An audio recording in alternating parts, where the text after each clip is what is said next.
Hello YouTube! Welcome back. Alright, so previous video we covered some basic underarm exercises with the tennis ball, and I also forgot to mention a very good stretch you can do for your underarm, which is basically extend your arm, ball up your fist, slowly roll it downward like this until you feel the stretch on top of your arm. This is the best stretch, I can't believe I forgot it, and gently apply some extra stretching by pulling your hand under and extending the stretch, and you'll feel that up here all the way up to your elbow. And you can roll your hand at the shoulder, make sure you get all those spots that are hard to get at. And I sometimes reach points where I can feel the stretch in my upper arm and my shoulder too, which is good. So that's a good one, and you want to be careful, you know, releasing the stretch. Do that slowly also, not so as not to injure yourself. Any ergonomic specialist is going to tell you, anyone with a bit of common sense, that sitting for 8 hours a day is abnormal. It is not, our bodies are not designed to sit for long periods of time. They're designed to be active, physically active. So you want to balance, if you have a sedentary job, and even more so a sedentary lifestyle. If you, like me, for years, you know, spent 12, 14, 16 hours at work, then came home and ate something, flopped down on the couch in front of the TV, played some guitar, went to bed, then you're looking for trouble, basically. So if you've reached the point where you are in chronic pain, I recommend you seek the help of a healthcare professional, of course.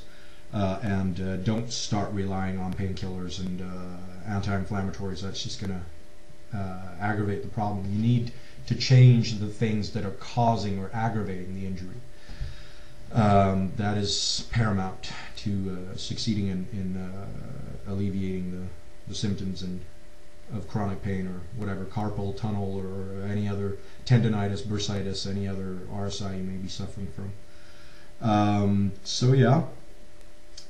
Some more stretches involving the elbow and the shoulder area. Like, I do a lot of tension release, I call it, which is basically applying force in two directions. So the first one I do is I extend my arm, ball up my wrist, and I put my left hand, the palm of my wrist, right at the bottom of my elbow joint, right there.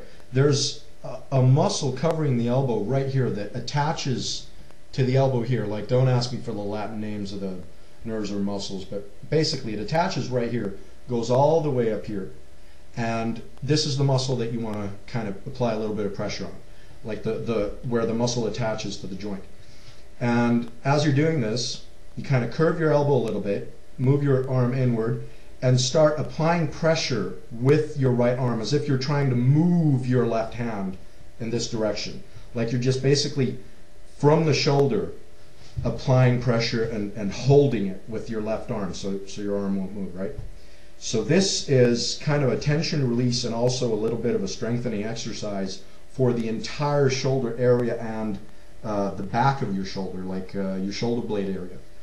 And you'll be able to feel it if you have cramping there. Then you'll be able to feel this as you tense up. And again, you want to hold it and just breathe. Breathing through your nostrils, of course, is relaxed, calm breathing. Hold it for 10 to 15 seconds and then release slowly, gently. Same thing on the other side, of course, for symmetry. Another good one is just putting your hands at the back of your neck, right at the base of your skull, interlocking your fingers, and just kind of holding your head in place while you picture basically a string attached to the top of your head here, pulling you upward like this, upward and a little bit back. That's where your head wants to go. So this is, again, tension release for the entire neck and base of the neck and the base of the skull, where I would develop knots a lot. So yeah, you just want to hold that, breathe for 10 seconds, and just kind of, your head's going that way, back and up, and your hands interlocked like this are preventing it from going anywhere or from, flailing about or snapping about or causing any kind of injury. You want to be careful when you do this because it is your neck and you don't want to injure that. So just gently kind of tense and breathe. And as you're doing that, when you release the tension, just gently bring your head forward to stretch out the neck and bring it as far down as it'll go, and try to push your chin into your chest. Don't pull on your head. Your hands are only there for support. You don't want to be pulling or yanking or anything. Only there for support, to keep your head in place. And you just kind of tilt it forward, and when you reach the maximum point, if there's no pain, you can apply a little bit of pressure with your hands to increase the stretch. And you want to hold that for 10 seconds at least. And just breathe.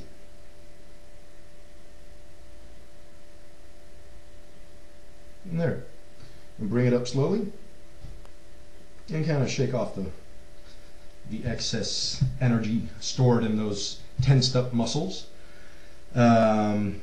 Basically, I've come to realize that muscles overused, the body reacts as if the muscle is injured and tries to do stuff with it that it's not supposed to. If you've got aggravated RSI and it's bad enough, you could have stuff like scarring tissue or scar tissue building up around your joints and your muscles, scarring on the tendons, in extreme cases ruptured tendons and so on, with fluid leaking out all over the place, and it can get really bad. So you want to catch this when you first start experiencing symptoms. Another good one, placing your hand on your shoulder like this, right on the shoulder, the collarbone here, and just kind of lay your hand holding your own shoulder there, applying a little bit of pressure to the acupressure point that's right on where your shoulder blade tip is, the highest tip of your shoulder blade. Apply a little bit of pressure with your index finger there, and just gently roll your whole shoulder like this, giving yourself a little bit of a neck and shoulder massage at the same time. And you can also do a little stretch here, twisting your entire spine like this, gripping your elbow with your left hand and bringing your entire spine. You're basically twisting at the abdomen and just kind of spiraling your spine to stretch the back of the shoulder and the muscles that are around the shoulder blade. Shoulder blade is actually the only bone that's not attached to another bone. It floats and it's attached to muscles. And basically when my symptoms got bad enough, my shoulder blade was way up here somewhere. It was like, oh, up there. Cannot stress enough, sitting posture. I moved the mouse, for instance, from being to my side and extending my right arm out to the side to grip it, which is a completely unnatural position for the entire shoulder and elbow and everything, to sit right in front of me, like right in front of on the desk. I move the keyboard away from me a little bit, and I put my hand, my arm is laid flat like this on the desk, and it holds the mouse like this. So you've got the whole level plane of your arm, your wrist, and your elbow, and at the same time you're relaxing your arm so you're not putting as much pressure on the whole shoulder area. So yeah, that's a little bit about shoulder elbow stretching. There are a couple of standing stretches you can do. For instance, to stretch the muscles on the torso here, like these right here, which will tend to cramp from computer overuse. You can bring your arm back like this, holding your the muscle here for extra added stretch. So you kind of like grip the muscle gently here, right in your armpit, and just stretch your arm back and holding it there. Again, hold the stretch for 10 seconds at least, and just breathe and stretch it. And you can gently lower your arm to the floor, like your hand is basically extended like this, diagonally back from you. You're not like this, not like this, but like this.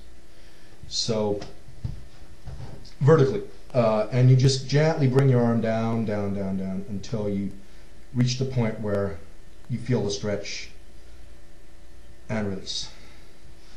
All right, and self-massaging, learning how to do that, of course. finding the acupoints or the pressure points on the muscles or at the muscle where the muscles attach to joints or bone, and gently applying pressure to those with your index finger and breathing.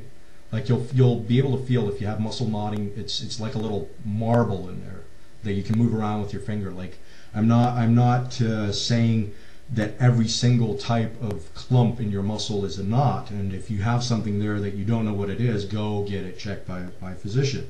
But if you know what you're doing, you can learn how to self-massage and get the tension out of the muscle. What I usually do is I find the spot that's aching, that's cramping, and I will apply pressure with my index finger to the spot and hold the other side with my thumb. So I'm basically gripping round my arm like this, with my index finger on one side and my thumb on the other, and just apply a bit of pressure and just roll it around a little bit. Roll my shoulder around, breathing all the time, focusing on what I'm doing, not being distracted by anything else, but focusing on just getting all that blocked energy out of the muscle, getting all that stagnated pathogenic chi flowing again. And once you learn how to do that, you will be able to alleviate most of your symptoms and reach a somewhat pain-free state. So, taking everything that I've learned from massage therapists, chiropractors, doctors, physical therapists, and everyone I've seen over the years, these are some of the accumulated exercises and stretches and stuff that I do to alleviate my own symptoms, and that I recommend others do too when I hear about anyone that's got pain problems. And again, I cannot stress enough, you do not want to become addicted to painkillers or muscle relaxants or anti-inflammatories, because they do help. And if your symptoms are bad enough, then of course by all means, but you don't want to make it a habit. So yeah, it's all about prevention, preventative measures, learning how to cope, how to deal with like in my case, computer addiction, and learning to manage your time at the computer and doing other things, taking breaks and finding other things to spend your time with. But there's just so much to do on the computer, and it's so enticing. Yeah, I know. Anyway, I guess that's it for now. Next one, I'll cover some standing stretches and exercises you can do. Very simple. You basically just find a door frame and or a wall and do some exercises. If you're like I was in the beginning, afraid of how people are going to react at work if you suddenly get up and start stretching, especially if you're in an office environment like one of those cubicle environments like they have in the States. Ugh. You don't have your own office, you can't close a door. Who gives a crap? You're going to be in pain if you don't do it. So you just tell people, this is what I need to do because my body's just, suffered enough abuse at the computer, so I get up and I stretch every hour. And that's just, you should do it too, is basically what I tell people, because if you don't, in 20 years you're going to be where I am. So yeah, don't overdo it. Take it easy. If you have any questions about the stretching or anything that I've covered here, feel free to comment or contact me. And yeah, be well, and hope this helps someone.